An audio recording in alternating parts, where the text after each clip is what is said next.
Alright, so we're headed back to Ikebukuro. We're gonna head towards the Gachapon main store, which is ran by Bandai Namco.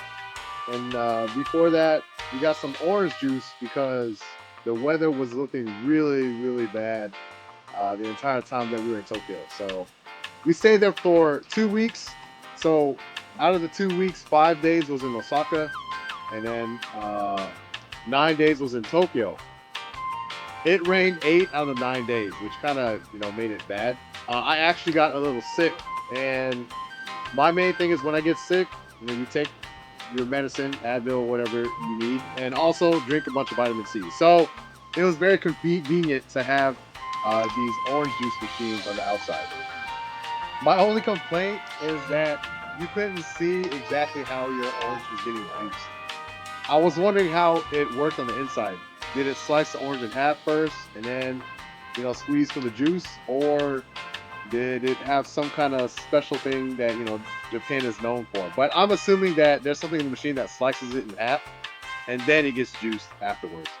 I think it's like 2 oranges or 3 oranges per, but we'll never know.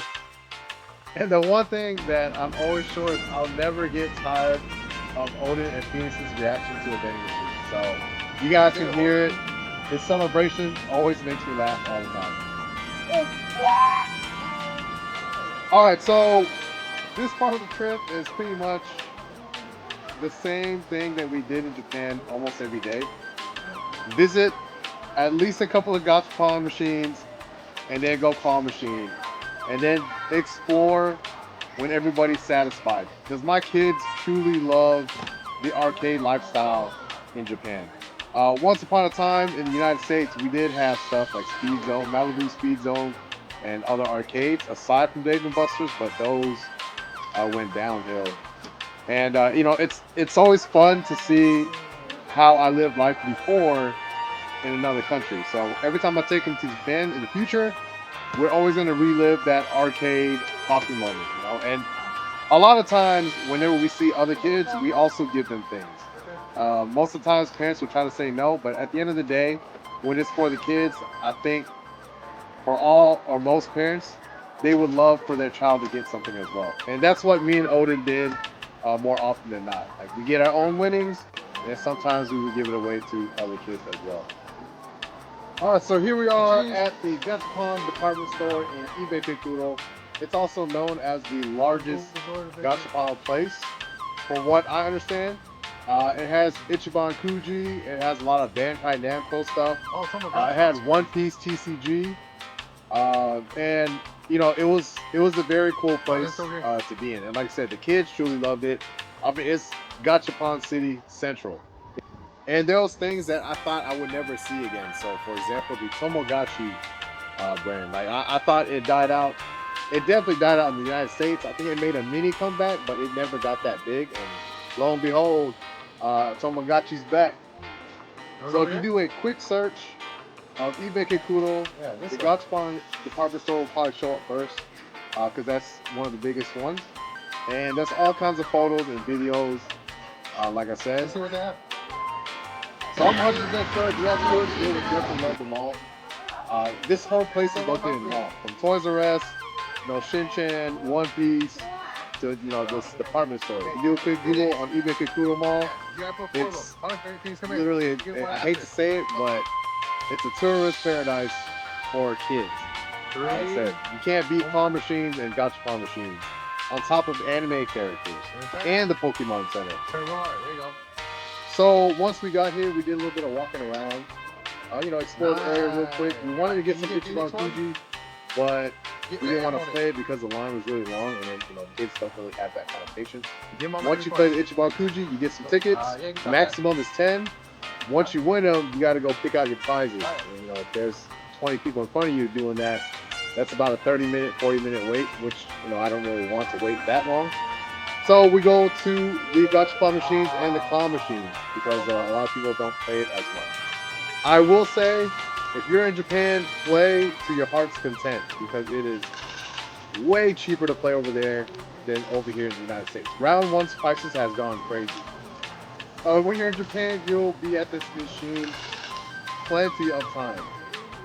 This machine me and this machine became best friends, to be honest. So while we are exchanging money, we plan on playing the claw machine. And the Gundam claw machine, I was recording until someone called me. And of course, when someone called me in the middle of recording, that's when the machine got strong, picked up the Gundam, and Odin got the win, but I didn't get that pull, which I was pretty sad about, but it happens. So I'm thinking about doing a tips and tricks on how to win claw machines in Japan. There's only certain ones that I'll play in general, but the claw has to be very strong. Normally, I don't play these because you have to slide the prize, but if the claw is strong enough to move it, as you see here, that's a good claw to play. So once the Dragonite slid over, this was a skill part.